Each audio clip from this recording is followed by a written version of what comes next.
Muy buenas tardes amigos, buenas tardes, son las 12 del mediodía con 4 minutos, bienvenidos a todos, les saludamos desde este espacio de No Apto para Cínicos, su servidor con nuestra querida productora, su servidor Jaime Hernández con nuestra querida productora Lourdes Salas, conocida como Hilding. ¿Qué tal a todos? Muy buenos días. Pues ya saben que transmitimos desde el sur de la Ciudad de México, en Coyoacán, muy cerca de Ciudad Universitaria, y les damos la bienvenida en este jueves 13 de agosto del año de la pandemia 2020.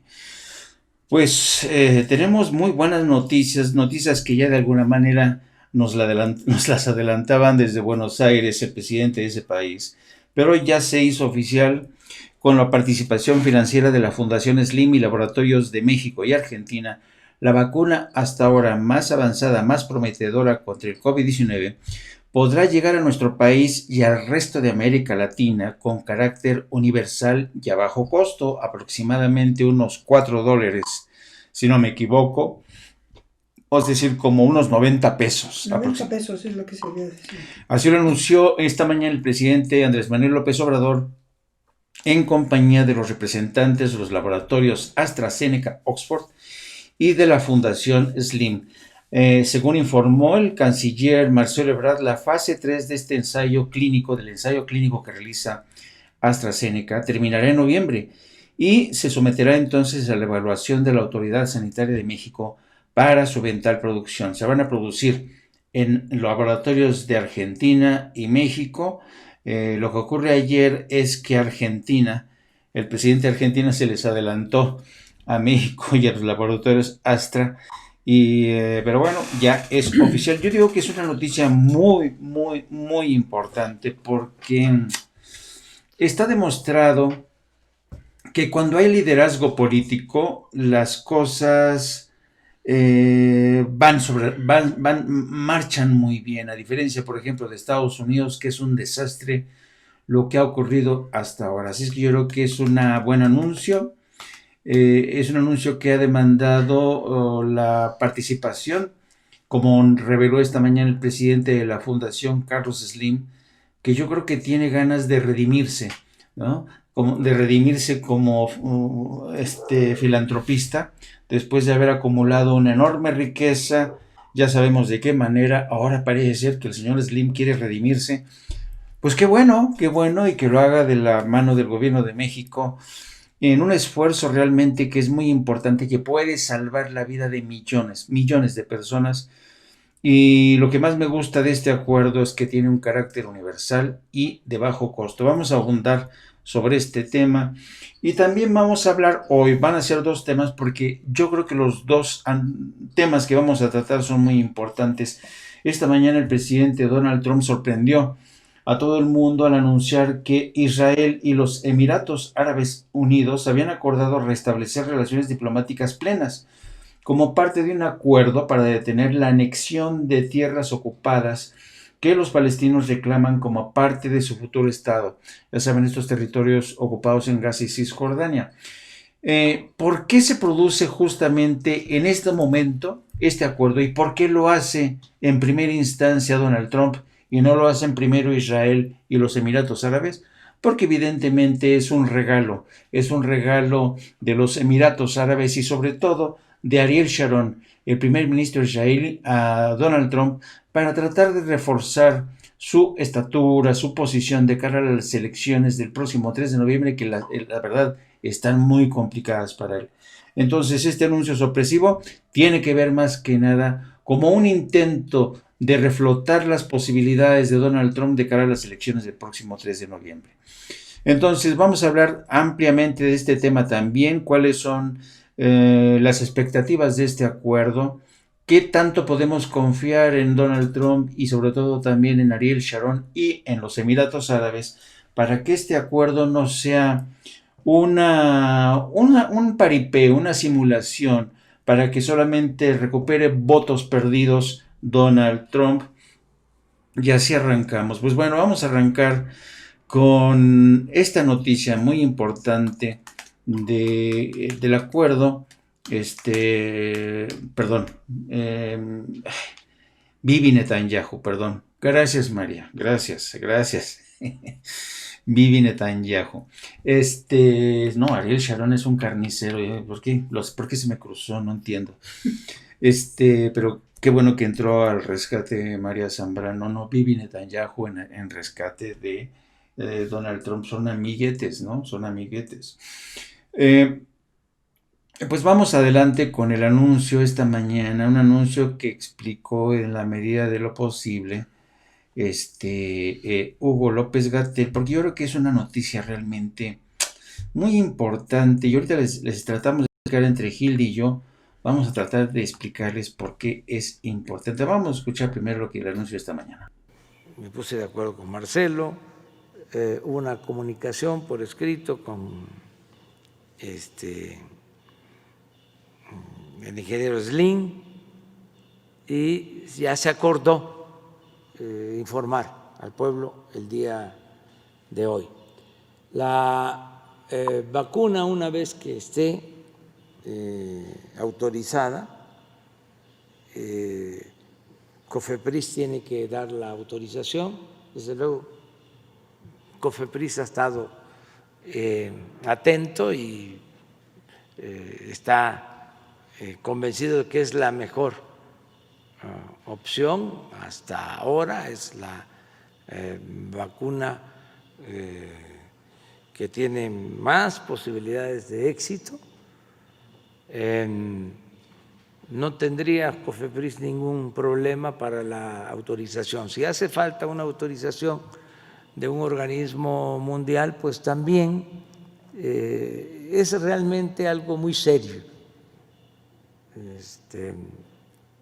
tanto por el Centro de Investigaciones, la Universidad de Oxford, como por los laboratorios. Y desde el principio se habló de que no había fines de lucro. El costo tiene que ver pues con los insumos, con la elaboración, pero no es una empresa que vaya a lucrar con la vacuna. Por eso el costo es mínimo. Yo hablé aquí hace unos días de que nosotros teníamos una reserva de recursos para adquirir la vacuna y hablé de 3 montos, hablé de 100,000 millones, de 50,000 millones y de 25,000 millones de pesos. Bueno, este acuerdo va a significar una cantidad menor a los 25,000 millones. Esto para que tengan derecho a la vacuna todos los mexicanos.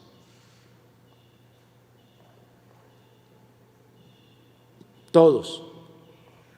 Se dice universal, pero a veces no se entiende qué significa el término, el concepto universal. Entonces, cuando se dice universal es para todos. Y nosotros tenemos que cumplir lo que establece el artículo 4 de la Constitución, el derecho del pueblo a la salud.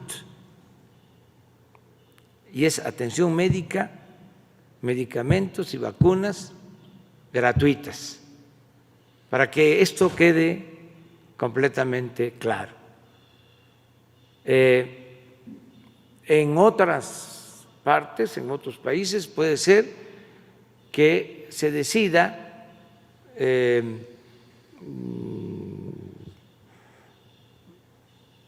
cobrar o seleccionar a quién se vacuna y a quién no. Nosotros, para que no haya ninguna duda y también para darle garantías a todo nuestro pueblo, ¿sí? Van a tener todos los mexicanos acceso a la vacuna.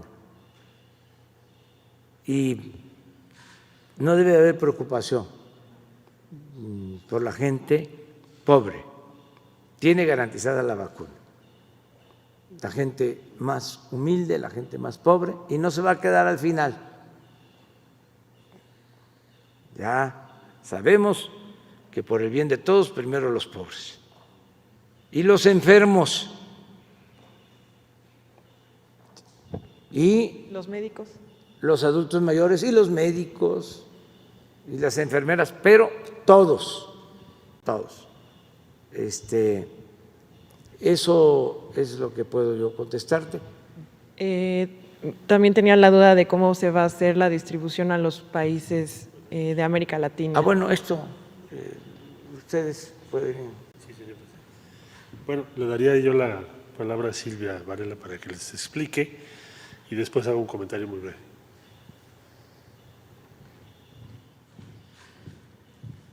Sí, gracias por la pregunta. Creo que se me olvidó mencionar al principio que uno de los lineamientos principales que estamos siguiendo a través de esta alianza para México y para América Latina es poder proveer un acceso equitativo no solo para México, sino para el resto de los países de América Latina. Entonces, se han establecido cadenas de producción en otras partes del mundo.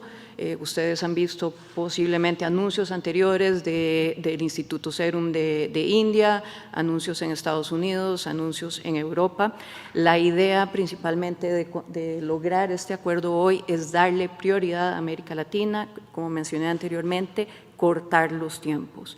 En estos momentos, puesto que la manufactura es en México y puesto que parte del fondeo a riesgo está viniendo de México, pues México está teniendo la oportunidad de tener una voz preponderante dentro de la prioridad en las dosis que estaremos entregando.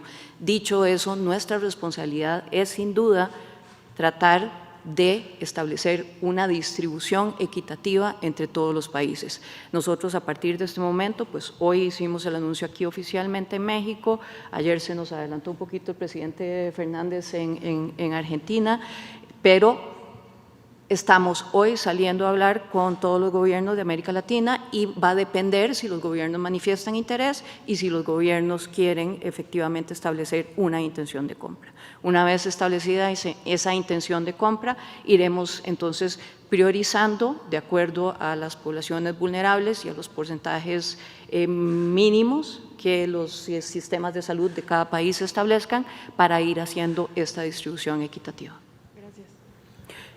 Y quería agregar un punto también adicional que se me olvidó mencionar.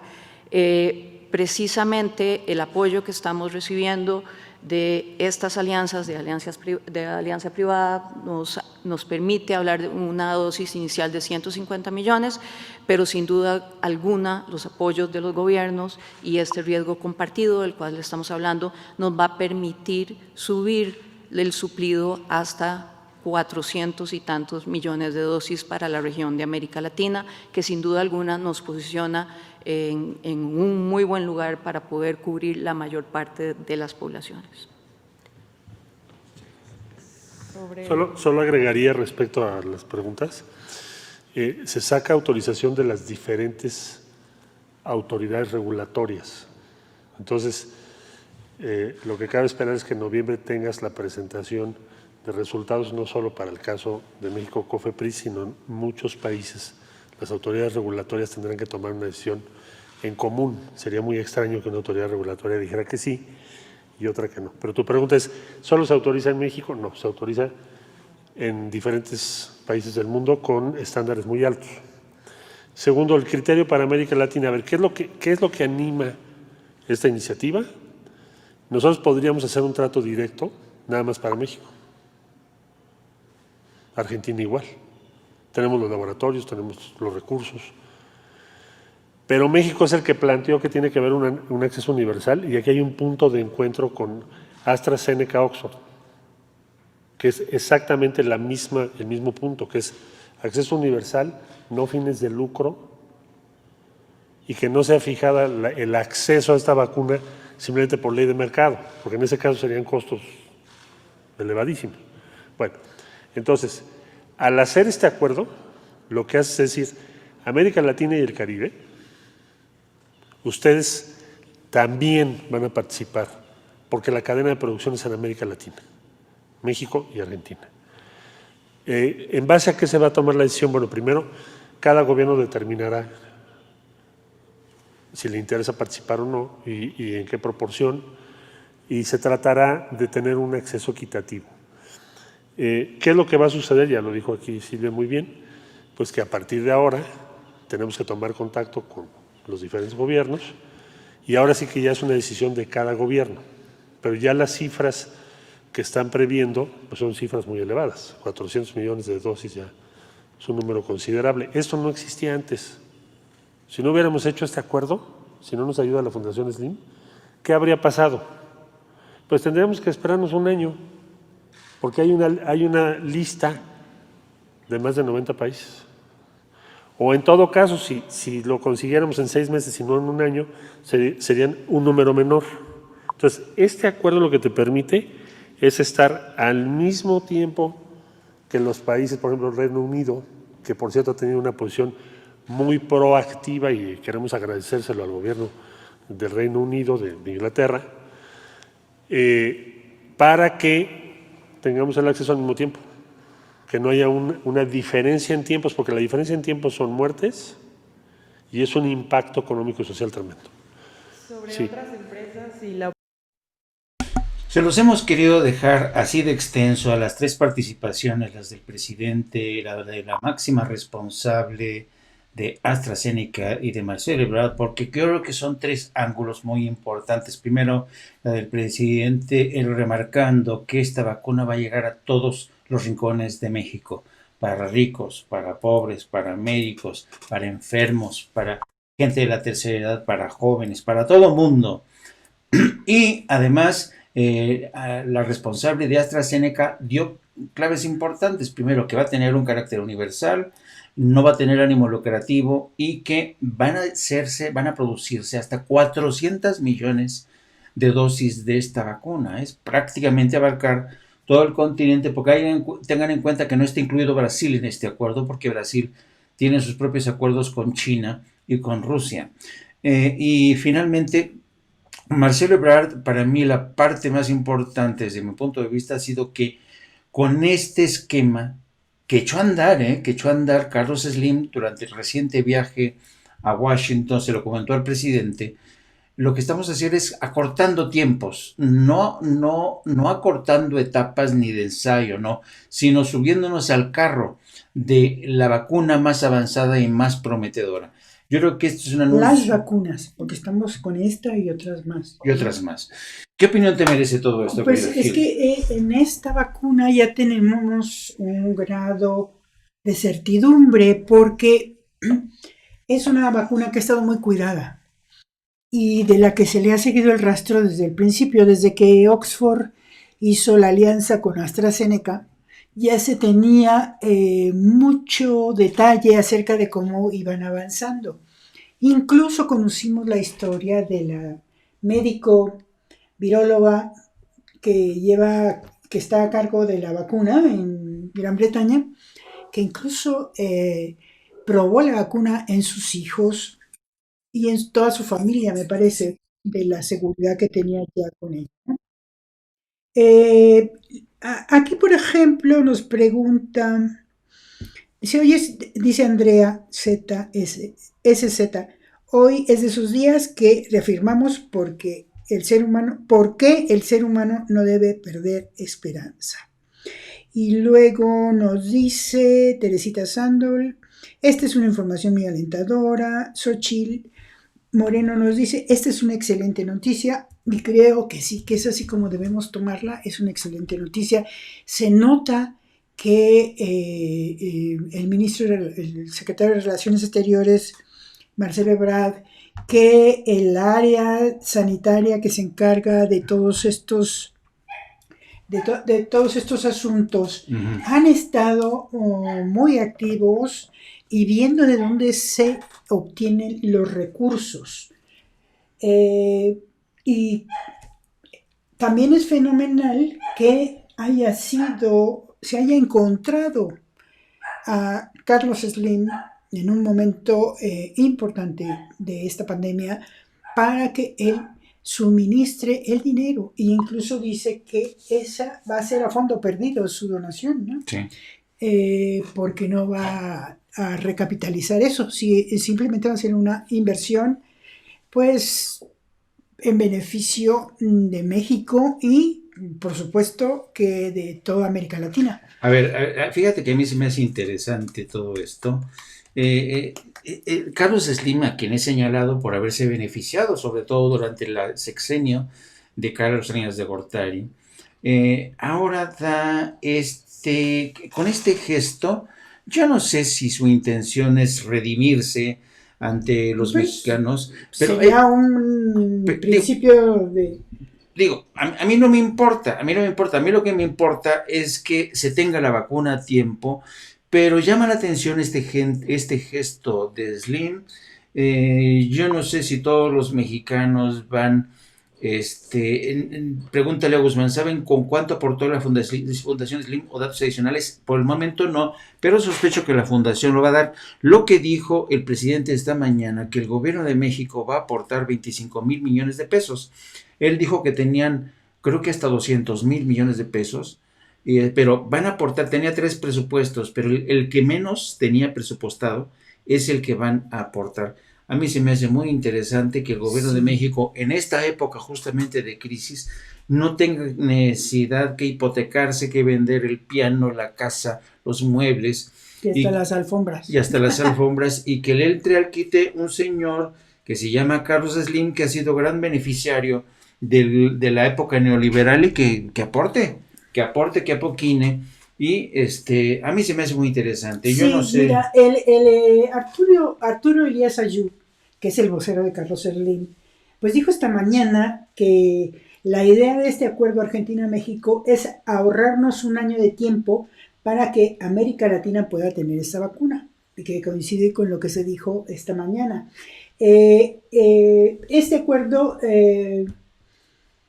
dijo este miércoles que la Fundación del Magnate Mexicano financiará la producción del fármaco y que de acuerdo con la prensa internacional podrá estar toda América Latina a excepto Brasil, al mismo tiempo que los países desarrollados, o sea, toda América Latina va a entrar en la obtención de esta vacuna, igual que los países desarrollados, con una vacuna efectiva y a precio que no contempla el lucro, que esa fue la condición que puso Oxford. Recordemos que desde el principio Oxford dijo que trabajaría por una vacuna universal. Me parece que este ha sido un gran acierto y que sin duda todavía tenemos que tener en claro la culminación de esa fase 3 de experimentación, y una vez pasada esta fase 3, que me parece que Oxford la tiene calculada por ahí de noviembre, diciembre, entonces ya podremos entrar al proceso de la aprobación, que eso es lo más importante en este momento, ¿no? Para tenernos claro. No, la vacuna no va a estar mañana, pero sí va a estar muy, muy pronto. Y nos decía, tenemos aquí un comentario de Rolly88 Rock, que dice que por qué la vacuna rusa, algo así, ¿no? Dice, si la vacuna que piensan tener en México es una de las más avanzadas, la de Rusia que ya salió y se está aplicando, ¿esa en qué lugar va? Y dice, ya no supe en qué lugar va la vacuna rusa, que ya salió antes de todas. ¿En qué lugar va en el ranking? No hay hay un ranking de vacunas, pero ojo y atención, la vacuna rusa ha salido a la palestra, la lanzó Putin como aprobada, pero no ha pasado la fase 3. Exacto. Le falta toda la fase 3, solo ha llegado hasta la fase 2. Entonces, esa vacuna estaría burlando una de las fases que tiene forzosamente que cruzar, porque de lo contrario, entonces nadie podía estar asegurando que cumpla con todo el rigor de los ensayos clínicos. Sí, de hecho, ayer Anthony Fauci, que es el máximo responsable del Instituto contra Infecciones en Estados Unidos y que es el responsable de la campaña contra el COVID en Estados Unidos, manifestó abiertamente que él no tiene mucha confianza en la vacuna rusa. ¿Por qué? Porque no hay evidencia de pruebas clínicas a gran escala, que es lo que ya está haciendo AstraZeneca y otras vacunas que están en fase 3. Si lo vemos aquí, hay 8 vacunas en fase 3 y ninguna de ellas es la vacuna rusa. La vacuna rusa sigue en fase 2. Entonces, como han politizado mucho esto y Putin le ha dado incluso esta idea de carrera, de una carrera, cuando de lo que se trata es de precisión. No se trata de llegar lo más pronto, sino lo mejor posible. Por ejemplo, Daniel Salmon, director del Instituto para la Seguridad de las Vacunas de la Universidad Johns Hopkins, dice que le parece verdaderamente aterrador y muy riesgoso el anunciar desde Rusia, tomar la decisión de saltarse la fase 3 de las pruebas, durante la cual se puede determinar si la vacuna funciona mejor que un placebo y no causa daños a algunas de las personas que la reciben. A diferencia de los medicamentos experimentales que se les da a los enfermos, las vacunas están destinadas a millones de personas sanas, por eso deben superar altos estándares de seguridad. Si cientos de millones de personas se vacunan, incluso un raro efecto secundario podría afectar a miles de personas. Y recuerda que a lo largo del siglo pasado, los investigadores han desarrollado maneras cada vez más poderosas de probar las vacunas para que sean seguras y eficaces. Aprendieron algunas de esas lecciones a la mala, cuando una vacuna nueva provocaba algún daño. Sin embargo, las vacunas ahora se consideran entre los productos médicos más seguros del mundo, gracias al intenso rigor de las pruebas clínicas que dan seguimiento a su seguridad y eficacia. Estas pruebas generalmente comienzan antes de vacunar a alguien, cuando los investigadores las inyectan a ratones o monos para ver cómo reaccionan. Y así van haciéndose rigurosas pruebas hasta llegar a la fase 3. Esa es la fase 3, la más comprometida, porque ahí ya es una aplicación a miles de personas. Entonces, creo que eso resuelve un poco la duda de por qué la vacuna rusa causa un dolor de cabeza, porque no se sabe exactamente en qué momento decidieron saltarse la fase 3.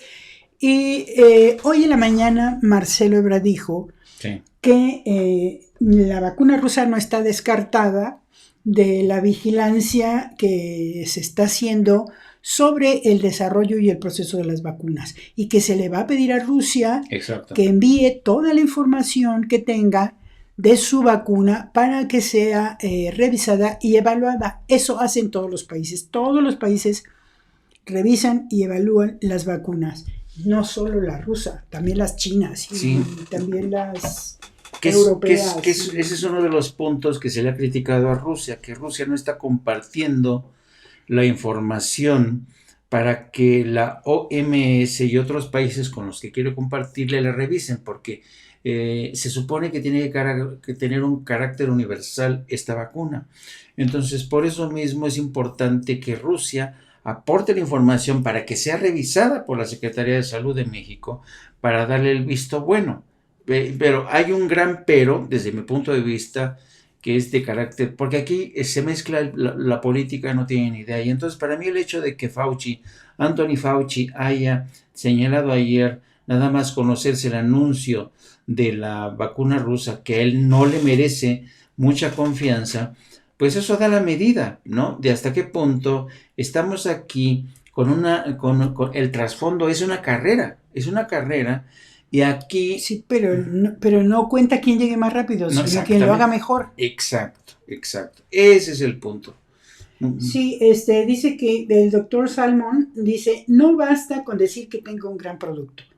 Antes de usarlo, necesitas que otras personas miren detenidamente los datos y se convenzan de que los beneficios superan los riesgos. Así es. Y eso es exactamente lo que no ha hecho Rusia, porque durante su proceso, los desarrolladores de la vacuna no han compartido resultados en informes dirigidos a los reguladores gubernamentales y en documentos arbitrados para revistas científicas.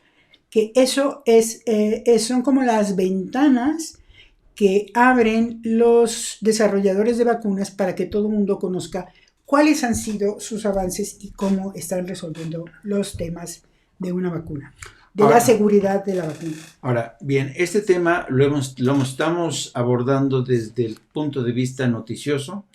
Es muy importante para todos nosotros. Es una muy buena noticia porque esto de alguna manera nos coloca, pero hay que tener algo muy en cuenta. Como decía el presidente esta mañana, no se trata de echar cohetes y decir que ya salimos de este túnel, no, porque acuérdense que ha habido muchísimas advertencias sobre el tema de este virus que suele mutar. Entonces, no suele, es bastante estable, no es como otros. Ya se comprobó que es bastante estable. Sí, pero aún así la inmunidad que proporciona la vacuna no es forever, es decir, no es para eso siempre. Todavía no lo sabemos, hasta que nos digan cuando termine la fase 3 qué resultados va a dar, si te inmuniza para un año como puede ser la de la influenza o si va a ser como la del sarampión. Pero por tanto, aún así el presidente recomendó hoy no lanzar las campanas al vuelo, seguir protegiéndose, cuidándose, porque... Es que de aquí a que esté la vacuna dosificada todavía nos faltan meses, o 7, 8 meses, Exacto. No lo sé. O sea, estamos hablando del 2021. Del 2021. Y en cualquier caso, yo creo que no hay que dejar de cuidarse, hay que seguir alimentándonos bien, tratar de hacer ejercicio en la medida de lo posible, en fin, seguir las recomendaciones. Exactamente. Vamos a saludar a nuestros queridos amigos, pero creemos que era importante darles a conocer esta noticia. Mónica Juárez, ¿cómo estás, amiga? María Zambrano, ¿cómo estás? Manuel Casas, Mercedes Morales desde Houston, Pachipachi, don José Romero desde California, Quetzo, querida amiga, doña Xochitl Leticia Moreno, ¿cómo está, querida maestra? Rolly Rock, Antonieta Carlos, María Zambrano, Philip de Baker, que está a 1 metro de su reinita, híjoles, no, cuidado, María, Teresita Sándol, Andrea SZ, dice, hoy es de esos días que reafirmamos por qué el ser humano no debe perder la esperanza, pues sí. Tere González, Leo Guzmán, Gaby Salazar, dice, Xochitl le dice a Moreno, esta es una excelente noticia, pues la verdad sí. Adriana Soriano, Leo Guzmán, Philip de Becker, mi abuela tenía un dicho, gratis sube el sol, todo lo demás lo pagamos. Pues sí. Leo Guzmán, ahora se entiende por qué decía AMLO que le están saliendo las cosas como anillo al dedo. Antonieta Carlos, como ciudadana, al escuchar al señor presidente hablarnos de que está buscando y logrando un bien como es la vacuna para todos y con su gabinete logra generar confianza y esperanza en mí, por lo menos. Mercedes Sánchez, saludos desde Los Ángeles. Pues la verdad sí da confianza. Ahora vamos a ver si la oposición y sus adversarios, como dice el presidente de los conservadores, no le escatiman este logro que a mí se me hace muy importante. Y el hecho de que Carlos Slim haya decidido sumarse, pues es una muestra más para aquellos, sobre todo los loquitos de frena que dicen que vamos rumbo al comunismo y al socialismo. Pues esto demuestra que no, o sea, si estuviéramos yendo realmente al comunismo y al socialismo, ¿ustedes creen que uno de los hombres más avesados en el mundo de los negocios, que tiene un sentido de la oportunidad, ¿no?, muy desarrollado, ¿ustedes creen que un hombre como Carlos Slim estaría en esta equipo, arrimando el hombro? Slim tiene todo, pero no es tonto, no tiene un pelo de tonto. Y yo, bienvenida a la colaboración, pero mientras se salven vidas, mientras se salven vidas, mientras consigamos mantener a raya esta pandemia, que toda la ayuda sea bienvenida. Pues esa ayuda es mejor, o sea, que comprar la entrada al cielo. Exacto, Mejor efectivamente. compras vacunas. Efectivamente. Bueno, y más o menos se podría hacer más o menos un cálculo de cuánto va a ser la inversión de Slim en esta vacuna, si multiplicamos que son 150 millones de vacunas, ¿no? Sí, bueno, hasta 400. Bueno, en principio, En principio son arrancan con 150 150. por 90 pesos. ¿Cuánto es? Uf, Ahí está más o menos ya el costo. el costo, ¿no? Así es. De esas vacunas. Que alguien haga la multiplicación. Bueno, y fíjense, mientras en México más o menos ya se aclaran las cosas, y aunque todavía el número de muertos sigue siendo, pues si no de escándalo, pues sí, cifras 54,000, ¿no? Estábamos ayer, ¿no? 54,600, algo así, el número de muertes aquí en México. no, sí, ya eso lo tenemos claro. El día de ayer nos informó en la tarde, en la conferencia de la tarde, que tuvimos 54.666 lastimosas defunciones y el número de confirmados fue de 498.380, que son, ya estamos llegando al 500,000 de confirmados. De este total hay activos 29.094 personas. Y no olvidemos que se han recuperado de este total de casi 500,000 personas, 336.635 recuperados. Ahora bien, en el caso de Estados Unidos, que ya llevan más de 160,000 muertos, fíjense, hoy reportaron uno de los días más negros, ¿verdad?, en el número de muertes. Reporta Estados Unidos casi 1,500 muertos por día. 1,500 muertos, el total fueron 1,470 el miércoles. O sea, y durante más de 2 semanas, el país ha tenido en promedio 1,000 muertes por día. Siguen perdiendo puestos de trabajo. Las muertes aquí en el sur, miren, está por encima de lo normal, en el oeste, en el medio oeste y en el noreste, donde entró la pandemia, Nueva York y todo esto, más o menos ya está controlándose. El problema ahora es el sur, y por el sur entendemos Texas, Florida, California, Arizona. Texas es una situación dramática, Florida igual, y siguen con este estúpido debate a favor de abrir o no las escuelas. La verdad, en Florida, con el señor DeSantis, que es un seguidor de Donald Trump, y el presidente sin reconocer esta tragedia, más de 160,000 muertos. Aquí se ve la falta de liderazgo de Estados Unidos. Bueno, mientras pasa esto en Estados Unidos, ¿qué se le ocurre hoy al presidente de Estados Unidos? Pues se le ocurre anunciar que ha llegado un acuerdo histórico con Israel y los Emiratos Árabes Unidos. Miren, aquí tenemos al presidente anunciando este acuerdo. Vean esta foto del presidente Donald Trump en la Casa Blanca, todo el mundo aplaudiendo.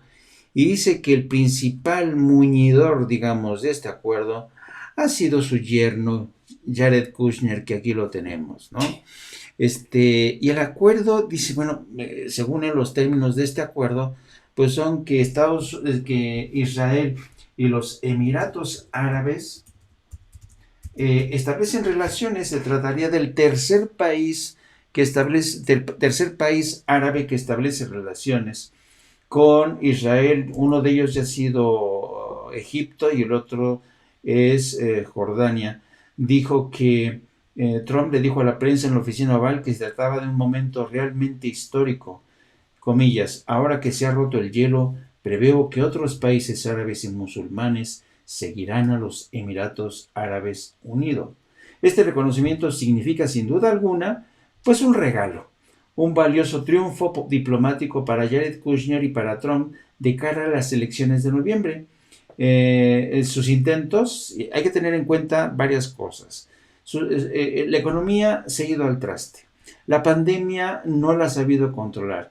Sus intentos de poner fin a la guerra de Vietnam no han fructificado, no han podido retirarse definitivamente de Afganistán como había prometido. Y el ansiado proceso de paz, ¿se acuerdan? Que prometió que Jared Kushner iba a ser capaz de alcanzar un acuerdo histórico, pues tampoco, está estancado. ¿Por qué? Porque Jared Kushner y Donald Trump decidieron que era, como parte de ese acuerdo, trasladar la capital de Israel de Tel Aviv a Jerusalén, y eso terminó por derrumbar todas las posibilidades de paz en Oriente Medio. ¿Qué ha conseguido a cambio Donald Trump y en este acuerdo? Según informaron, y esta es una nota que ya lleva de Jerusalem Post, hablan de este acuerdo, ¿no?, entre Israel y la los Emiratos Árabes Unidos, que obligaría a Benjamín Netanyahu, a suspender la anexión de los territorios ocupados de Gaza y Cisjordania. Eso, claro, pues qué bueno, ¿no?, que suspendan ya la anexión de los territorios ocupados en Gaza y Cisjordania. Pero el problema aquí es que Benjamín Netanyahu, debe en gran parte su apoyo político de este sector radical de los colonos que están justamente a favor de seguir con el proceso de expansión. Por tanto, ¿qué es lo que creo que está pasando aquí? Esta mañana estábamos hablando con algunos diplomáticos que conocen muy bien Oriente Medio, y fíjense, son revelaciones muy esclarecedoras. Un diplomático, un alto diplomático europeo, me dijo que recientemente, hace una semana, había tenido conversaciones con miembros del gobierno de los Emiratos Árabes Unidos, y que este alto funcionario del gobierno de los Emiratos Árabes le había dicho que en verdad ellos ya estaban hartos de los palestinos. Hartos, y que lo que les preocupaba más era quedar bien con Estados Unidos, porque les preocupaba Irán. Es decir, los Emiratos Árabes y por lo tanto también Arabia Saudita ya se han convertido en los principales aliados de Estados Unidos y de Israel para tratar de contener a Irán. Y se supone que este acuerdo, que se había estado trabajando desde hace varias semanas, se quiso presentar rápido ya. ¿Por qué? Porque las expectativas de Donald Trump para la reelección se están viniendo abajo. Ayer estábamos viendo cómo, tras el anuncio de Kamala Harris como compañera de fórmula del demócrata Joe Biden, las expectativas de victoria de Joe Biden escalaban hasta el 71%. Bueno, ya subió hoy otra vez 72%. 72% contra el 28% de Donald Trump, según la página de 538. Esta es la prospección que está realizando. Y vamos a ver, han hecho más de 40,000 simulaciones, y según ellos Biden se llevaría 344 colegios electorales y Donald Trump 194. Entonces, imagínense, Donald Trump necesitaba algo urgentemente que le permitiera tratar de robar la atención de la crisis económica, del fracaso en el manejo de la pandemia, de la fallida operación para tratar las tropas de Afganistán, y del fallido intento de su yerno por conseguir un acuerdo histórico en Oriente Medio. Entonces yo creo que estamos ante una simulación, llamémosle así, porque francamente pues esto no conduce a nada, y no conduce a nada porque yo no me creo francamente que los colonos de judíos en Israel, que son ultra radicales, insisto, que ya les había prometido Benjamín Netanyahu que iban a tener esos territorios ocupados, de la noche a la mañana diga, no, está bien, no, sí, no pasa nada, Vivi, tú sigue, no, eso no, ¿quién se lo cree? Yo creo que lo que van a hacer es darle esta victoria diplomática a Trump. Y a ver, dice Leo Guzmán, don Jaime, ya hice la cuenta, 200 millones de vacunas a $4, cada una 25 por dólar, son 20,000 millones de pesos. 20, o sea, menor a los 25,000 millones de dólares, digo, de pesos que señala AMLO. Aún le quedarían 80,000 millones para las otras 3 vacunas por si falla la de... Está interesante. Gracias, Leo. Gracias. Pues eso nos da una aproximación, porque como bien dices, Leo, el presidente dijo 25,000 millones. Interesante ejercicio. ¿Y qué parte habrá puesto la fundación de Carlos Slim? Es una pregunta que... Yo creo que lo sabremos tarde que temprano, porque pues estas cosas siempre se acaban sabiendo. Así es. Y también hay que ver cómo esta donación le puede ayudar con sus impuestos. Así es. Y seguimos con Oriente Medio, porque yo creo que lo que está tratando de hacer Donald Trump es tratar de engañar. Miren, a ver, les voy a decir una cosa.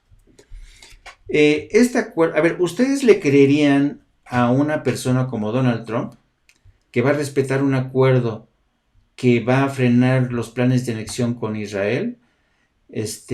Si los palestinos que han vivido un infierno con la ocupación israelí, van a celebrar esto. ¿Ustedes creen que los palestinos que han visto cómo los israelíes de Estados Unidos incumplen su palabra una y otra vez, se van a quedar tranquilos? ¿Desde cuándo estamos viendo este acuerdo?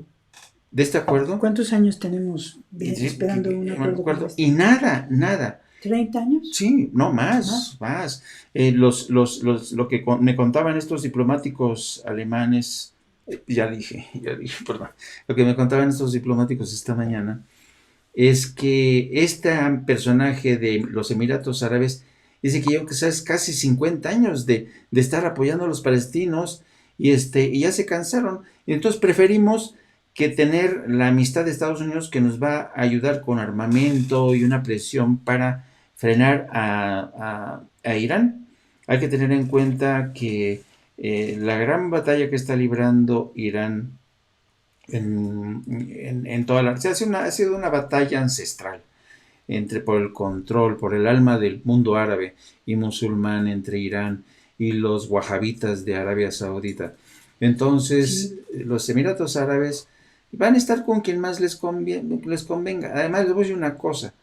La gente de los Emiratos Árabes Unidos, los monarcas de los Emiratos Árabes Unidos, son unos mercachifles.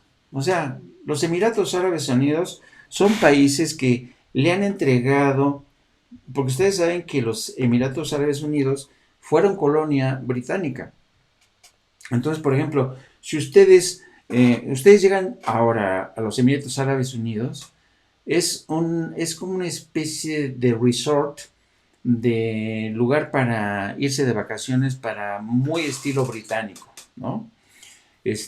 Las licencias para los hoteles, los bares, donde solamente pueden consumir turistas, pues son la mayoría de los ingleses, pero los ingleses se tienen que asociar con los gente de los Emiratos, porque si no, no les dan licencia. Entonces, son mercachifles, acostumbrados a vender, a concesionar negocios, y entonces esta gente que ya está harta de estar ayudando a la causa palestina, ¿son confiables? Y yo les auguro que después de este reconocimiento de los Emiratos Árabes, adivinen quién se va a sumar a la lista de que van a reconocer a Israel. Va a ser Arabia Saudita. Acuérdense lo que les estoy diciendo. Arabia Saudita es el próximo país que se va a sumar a la lista para reconocer a Israel. ¿Y cuál es el objetivo? El objetivo es que Estados Unidos los apoye y que Donald Trump se reelija en el cargo, para que así Donald Trump cumpla su palabra con los israelíes de reducir todo el poder de Irán en la región.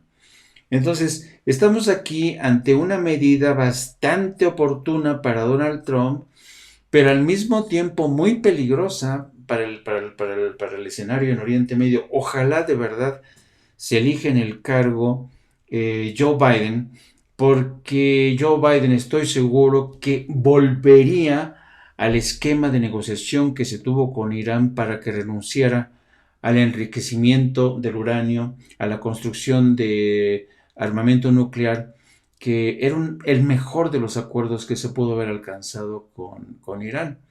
Así es que este acuerdo yo la verdad no le veo, no le creo. Y vamos a ver. Y en este contexto de Estados Unidos, fíjense, ayer en la noche en la segunda edición del noticiero les leíamos la nota de nuestro corresponsal David Brooks, que hablaba de cómo los republicanos ya están empezando a azuzar a los electores hispanos contra Joe Biden. Yo no sé si ustedes habrán percatado, pero en muchos de los comentarios que a veces tenemos aquí en el chat, hay gente que desacredita mucho, no voy a decir nombres, pero todos sabemos quiénes son. Hay gente que desacredita a Joe Biden porque dicen que Joe Biden que no le va a servir a los hispanos, que es un traidor como Barack Obama. Y toda esta narrativa, todo este argumento tiene su razón de ser. Les vamos a poner un ejemplo de cómo trabajan los republicanos para condicionar la narrativa y hacer pensar a los hispanos que el verdadero héroe, su verdadero salvador, se llama Donald Trump. Esto a partir de la nota que escribió nuestro querido corresponsal en Nueva York, David Brooks. Vamos a ver, la tengo por aquí. Aquí está. Escuchen bien. Muy bien, don Manuel, muy bien. A ver, aquí les ponemos esto. Escuchen con atención. Estos son anuncios de radio que ya echó a andar la campaña de Trump para ganarse la mente y los corazones de los hispanos. Escuchen. A ver. Se supone que esta es una conversación entre dos mujeres hispanas. Este es anuncio pagado por la campaña Trump. Presten atención a lo que comentan las mujeres. Hola, Carmen, ¿qué onda? Oye, ¿viste que los demócratas quieren cerrar a Goya? ¿Qué? No manches, a mí ningún güero me quita mis tacos. Y no solo es eso, Araceli, también están quemando iglesias y hasta la Virgencita. ¿Qué se creen estos demócratas? Nos quieren aumentar los impuestos, la renta y ahora quitarle los fondos a la policía. Están loquísimos. Pues yo vine a este país a trabajar. Y si estos demócratas me quieren cobrar tantas cosas, no me va a alcanzar. Los demócratas están en otra onda y ahora es obvio que no respetan nuestra cultura. Ni de broma vuelvo a votar por un demócrata. Ni yo, y menos por el Joe Biden ese. Ese fue el que rompió su promesa con la inmigración. El cuate de las deportaciones. Hijo, Biden, ese sí que no. Él es malísimo para nosotros. Oye, tengo que irme. Hablamos luego. Sale, nos vemos. Latinos for Trump. Envía la palabra Goya al 88022. Envía Goya al 88022. I'm Donald J. Trump, and I approve this message. Anuncio político pagado por Donald J. Trump, President Inc. Hola, Carmen, ¿qué onda? Oye, ¿viste que los demócratas quieren cerrar a Goya? ¿Qué? No manches, a mí ningún güero me quita mis tacos. Y no solo es eso, Araceli, también están quemando iglesias y hasta la Virgencita. ¿Qué se creen estos demócratas? Nos quieren aumentar los impuestos, la renta y ahora quitar... Están quemando las iglesias y hasta nuestra Virgencita. Nos quieren quedar nuestros tacos. Luego por eso hay gente que en verdad cae en estas campañas que son lamentables. Pero ¿verdad? esta es la campaña en español. Esa es la campaña. La campaña en inglés dice todo lo contrario. Dice que los latinos son una amenaza. Si se les dan papeles, van a ser la amenaza para el trabajo, para las escuelas, para la sanidad. Son demasiados. ¿Quién va a poder con tanto latino? Exacto. ¿En qué concepto tienen a los mexicanos? Pues para que te des una idea, María, ¿en qué concepto? Para ellos los mexicanos somos así como subnormales, que todo tiene que ver con la Virgencita, con las iglesias y con los tacos. Y entonces dicen, oye, ¿cómo espantamos a estos Espiri González? ¿Cómo los espantamos? No, pues diles que les vamos a quitar los tacos, que les vamos a quemar la iglesia y las virgencitas. Y se olvidan que, claro, el nuevo paisaje, el nuevo rostro demográfico de Estados Unidos ya no incluye solamente a los campesinos que migraron desde México, sino también hay profesionistas, gente muy capaz que trabaja en Estados Unidos, pero esto da una idea de por dónde viene esta narrativa en contra de Joe Biden, el que nos deportaba así con Obama.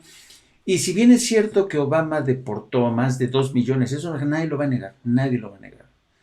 Pero no tener en cuenta que Obama fue arrinconado por los republicanos para llegar a sus extremos, pues también es ignorar parte de esa ecuación, de este papel, el movimiento del Tea Party, la reconversión del Partido Republicano por este movimiento del Tea Party, en fin. Yo creo que es terrible, dice Mónica Juárez, qué ridiculeces. Lo peor es que sí hay muchos hispanos con el cerebro tan débil que se dejan influenciar. Verónica Pliego, qué tontería de anuncio, y saben que los muy pocos que pueden votar se crean esa basura. Pues es que ese es el tema, ese es el tema. Y Ese es el tema. Ya sabemos que Joe Biden tampoco va a resolver todos los problemas y que de los cuales es el menor, pero hay quien cree que es la peor forma de quitarle a Trump ese poder que lo ha vuelto más loco de lo que ya estaba desde el principio y que ha hecho añicos la economía, que ha hecho añicos los derechos humanos, que ha hecho añicos un montón de programas sociales. Y bueno, pues los que tienen la posibilidad de votar, creo que a veces, y mucho, lo vimos con las elecciones del año pasado, se los llevan al baile. Exacto.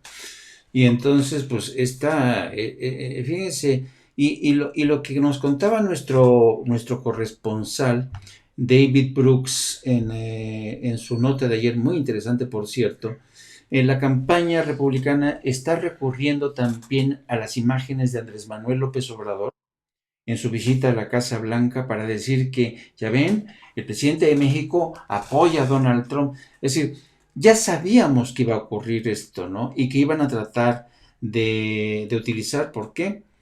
Porque dice, según esto es lo que escribe nuestro corresponsal David Brooks, los latinos son el sector minoritario más grande en esta próxima elección. Son unos 32 millones con derecho a voto. Un número sin precedentes, fíjense, 32 millones.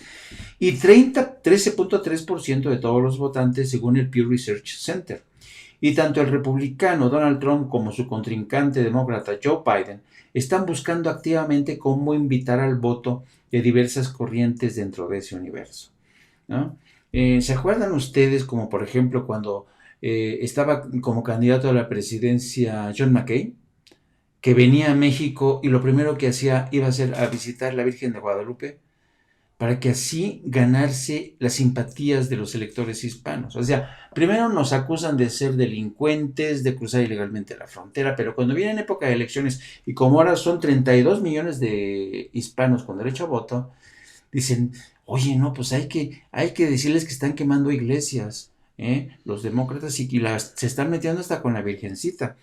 Y dice, para Trump es clave mantener cerca del 30% del voto latino que obtuvo en las pasadas elecciones. Y para Biden y los demócratas, la participación masiva de este sector será clave para su triunfo, particularmente en algunos estados importantes. Ayer hablábamos de la importancia que va a tener en este sentido Texas. Y un ex senador, el señor, que es un Beto O'Rourke, que es un demócrata que además estuvo contendiendo, también participó estuvo en lista para tratar de obtener la nominación del Partido Demócrata. Beto O'Rourke va a trabajar a favor de la campaña de Biden porque es es una estrella de rock, Beto O'Rourke. Y si Beto O'Rourke consigue reagrupar el voto de todos los hispanos en Texas, sería histórico. Si Biden y Kamala Harris ganan Texas, olvídense, las elecciones acabaron. Sería histórico. nunca antes. Bueno, sí han ganado, pero es necesaria para que así las elecciones no estén tan cerradas y para que Donald Trump no diga, no reclame que no, que hay que recontar votos. Sería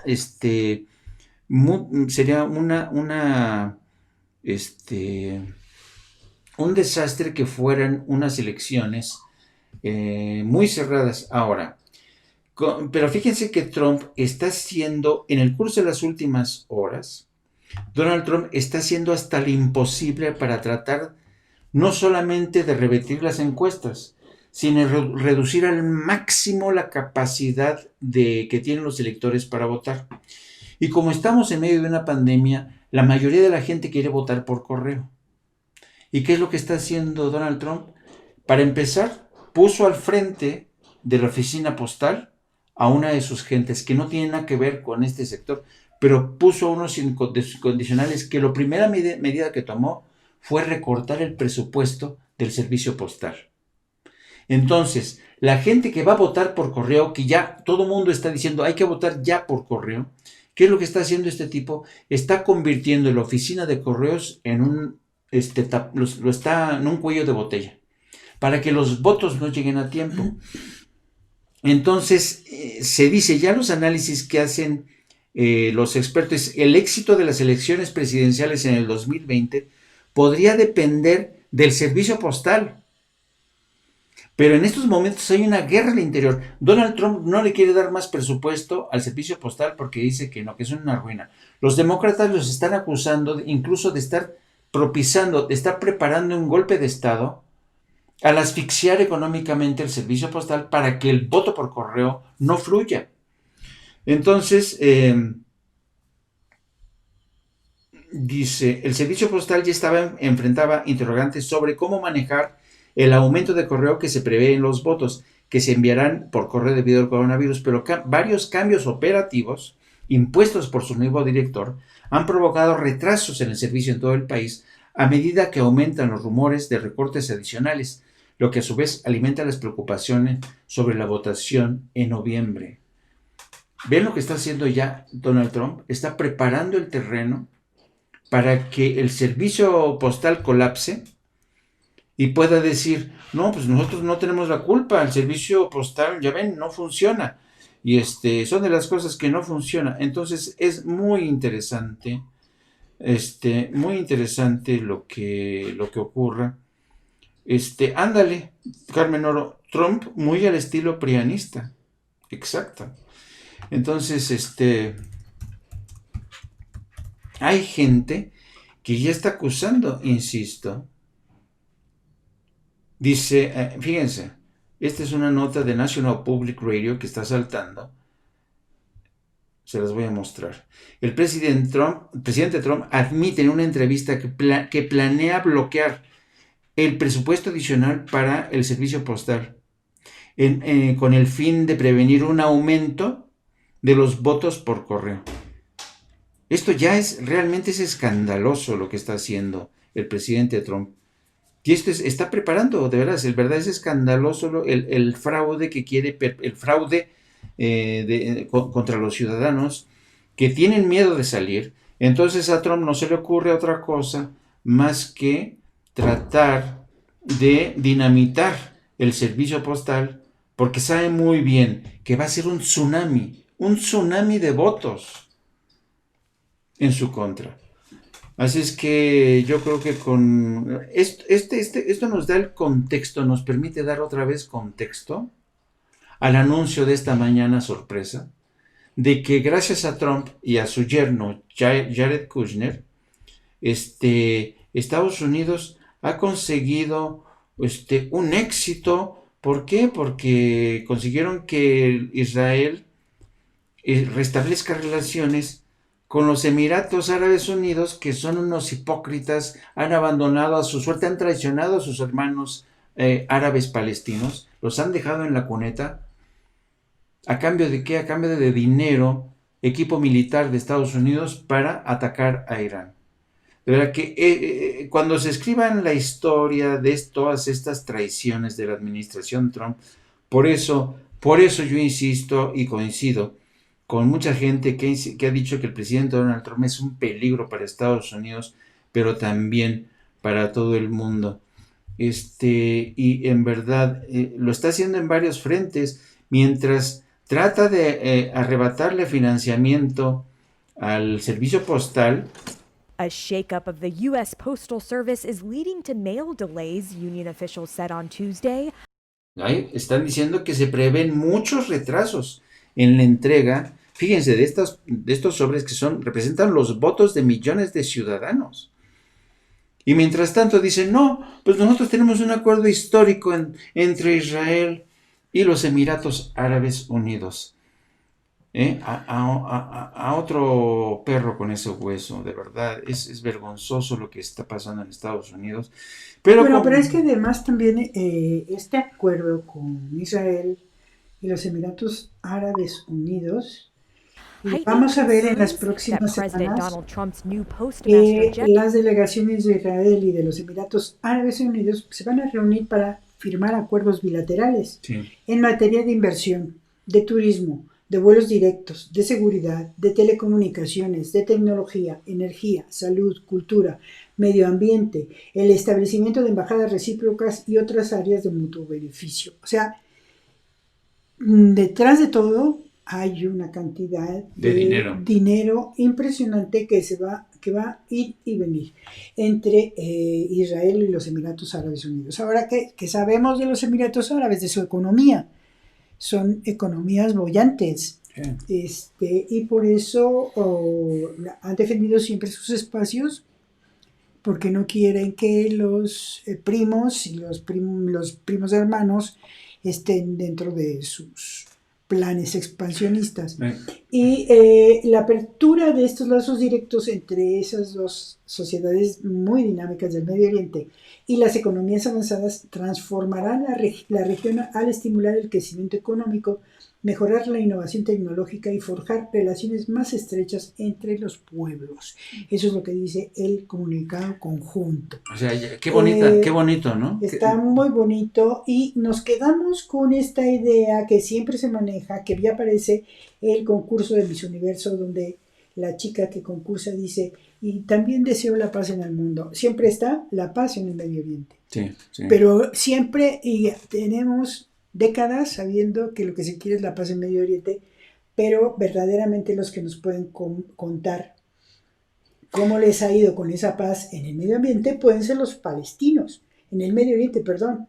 Entonces, por ejemplo, Hanan al-Sahrawi condenó ya el acuerdo, que es un... Hanan al-Sahrawi ya condenó el acuerdo diciendo que los Emiratos Árabes Unidos habían salido a la luz sobre sus tratos secretos normalizados con Israel, y diciéndole al príncipe Mohammed que tus amigos nunca te traigan. Exacto. Entonces, este sería el tercer acuerdo de paz árabe-israelí desde la declaración de independencia de Israel en 1948, en donde Egipto firmó uno posteriormente en 1979 y Jordania en 1994. Sí. Entonces, creo que de aquí, y sobre todo cuando Estados Unidos le dio un espaldarazo a Israel para que se anexara los territorios de Cisjordania. En enero. Entonces, según esto, dicen que ahora que Israel va a suspender la declaración de soberanía sobre áreas que delinearon en la visión de paz del presidente Trump entre Israel y los palestinos, en la que se respaldó ese plan israelí para anexar asentamientos judíos en Cisjordania y el estratégico Valle de Jordán. Pero los palestinos han advertido que tal medida destruiría sus esperanzas y un futuro Estado independiente, viable, y violaría el derecho internacional, una postura apoyada por gran parte de la comunidad internacional. Entonces, bueno, entre Estados Unidos y los Emiratos Árabes e Israel están muy a gusto con su acuerdo, pero quienes tienen que hablar de él son los sojuzgados, los sometidos y los expoliados. La verdad que es una vergüenza. Todo el mundo ha traicionado a Palestina, un pueblo sojuzgado al que todo el mundo presenta como terroristas. Todos sabemos la verdadera historia. Si vieran cómo viven esas gentes, realmente es vergonzoso. La violación constante a sus derechos humanos es penoso. Y mientras tanto las monarquías del Golfo, las monarquías petroleras del Golfo llevan acuerdo con Israel, traicionan a su desvalido hermano palestino y sin importarles nada. Es decir, yo viví más de un año entre los Emiratos Árabes y Bahrein y Arabia Saudita cuando estaba cubriendo la guerra del Golfo. Y lo que más me sorprendió de estos países, de estas monarquías petroleras, es su desdén por el tema de los derechos humanos. Ustedes saben que son democracias ficticias porque son monarquías, ¿no? Son países donde ustedes ven coincidir en un semáforo un Rolls Royce o un Bugatti con camellos, y donde la mayoría de los trabajadores, los que levantaron a ese país y trabajan en el sector servicio y turismo, son inmigrantes filipinos, srilanqueses, y debieran ustedes escuchar, porque yo conviví muchísimo con estos inmigrantes que viven en cuartos hacinados, trabajando en hoteles de lujo y en distintos sectores de servicios. Las historias de mujeres inmigrantes que desaparecían en el desierto y nadie cuestionaba, nadie investigaba. El trato de los inmigrantes es realmente vergonzoso en estas monarquías petroleras. Entonces, que Estados Unidos venga a decir que hoy estos países, los Emiratos Árabes, las monarquías petroleras han alcanzado un acuerdo histórico con Bibi Netanyahu, con Israel, sacrificando aparentemente a los colonos israelíes, que son unos integristas muy peligrosos, son de estos religiosos ultras, que yo creo que no se van a quedar callados y van a presionar a Benjamín Netanyahu para que una vez que se reelija a Donald Trump, si es que se reelige, digan, no, bueno, pues queda sin efecto, sigan ustedes anexándose los territorios. Es lo que creo que va a pasar, francamente, porque yo estoy tan harto del cinismo de los políticos, sobre todo en el tratamiento de Oriente Medio. Yo creo que no ganará Trump, creo, pero en las elecciones de Estados Unidos sabemos que es tan impredecible. Dice Jaime Midwest Photo, ¿a qué grupos fácticos les conviene que Trump se quede otros 4 años? Quítale lo de grupos fácticos. Le conviene a Wall Street, les conviene a las grandes corporaciones, le conviene a la industria armamentista. Pero también no le conviene. Le conviene a quienes no quieren pagar impuestos. Le conviene a quienes no quieren pagar impuestos, pero no le conviene y no lo quieren, y esto es muy importante, un poder muy importante que se llama la comunidad de inteligencia. La comunidad de inteligencia ya está harta de Donald Trump porque ha permitido que los rusos se les metan hasta la cocina. Y entonces eso es un factor muy, muy importante a tomar en cuenta. Dice Teresita Sandón, Jaime, así fue que ganó las elecciones pasadas haciendo atrocidades, le funcionó para llegar a ser presidente. ¿Por qué no aplicar las mismas estrategias? Qué pena para todos, pues sí. Y vean lo del intento de cautivar a los hispanos con la historia de que están quemando iglesias y hasta la Virgencita. Carmen, no es verdad, a mí me entristece mucho la situación de Palestina. Lo que comentas de los de inmigrantes igual en Dubái, ellos construyeron esos palacios y viven en condiciones infrahumanas, efectivamente. En fin, pues amigos, hoy ya son las 13:17, 1:17. Llegamos hasta aquí en esta primera edición. Déjenos su like, por favor, no sean así. Así es, nada más quería yo mencionar que hoy es el Día Internacional del Zurdo. ¿Ah, sí? Sí, hoy te había mandado A ver, ¿dónde está? En tu Twitter, que es el Día Internacional del Zurdo, que luego muchos, que no tenemos un zurdo en la familia, no nos damos cuenta. Yo sí tengo zurdos en la familia. ¿Sí? Y sí nos damos cuenta de que estos son los cocos más grandes que tienen los zurdos.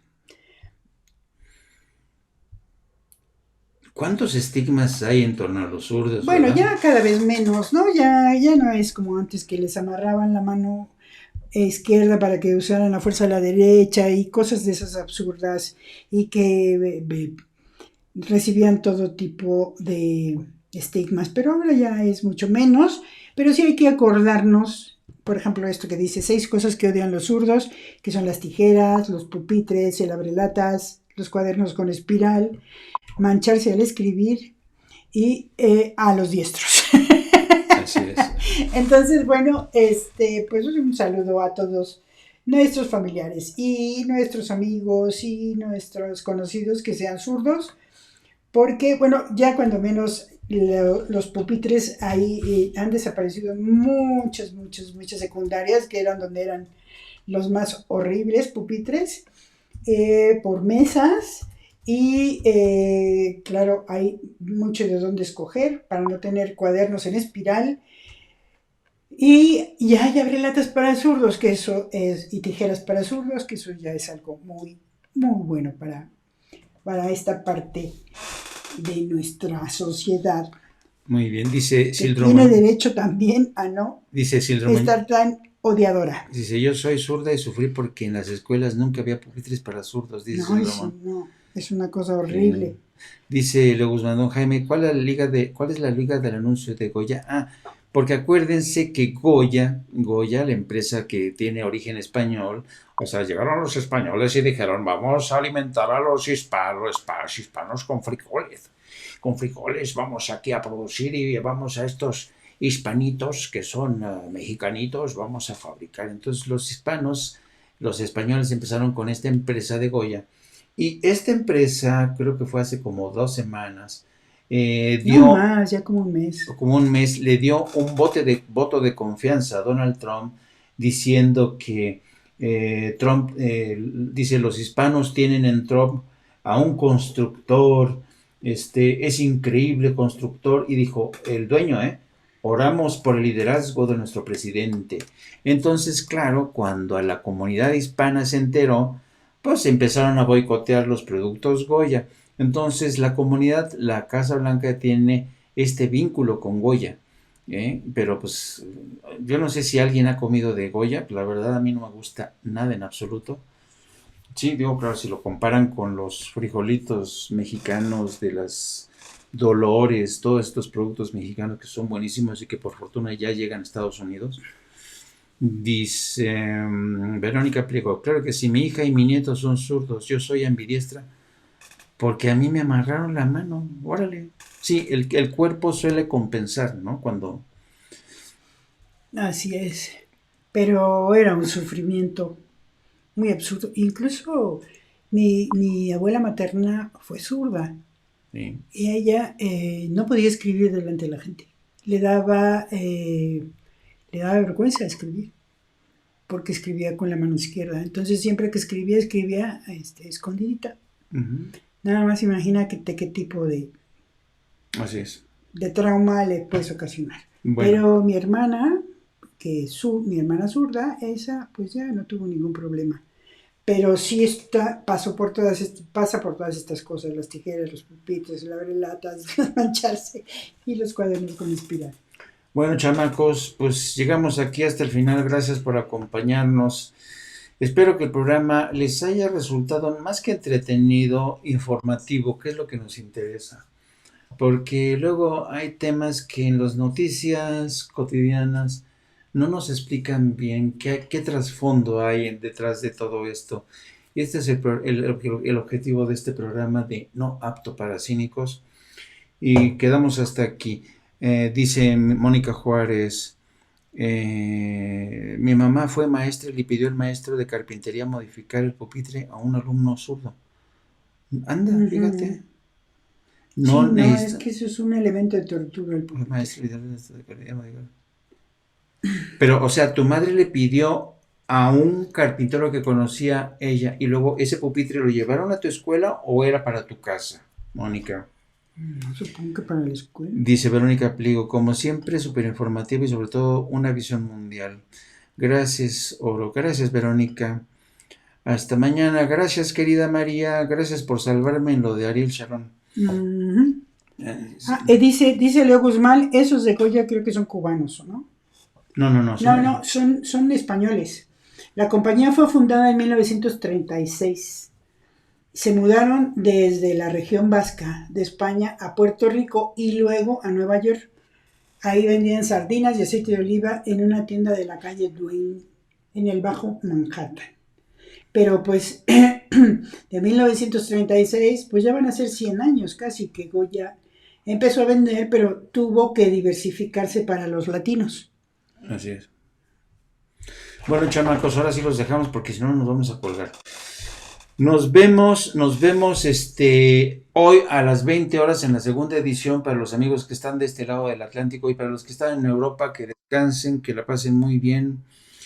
Dice Verónica Román Ceballos, tengo poco tiempo escuchándolo, me gusta su espacio. El otro día decía que trabajó en Radio Educación.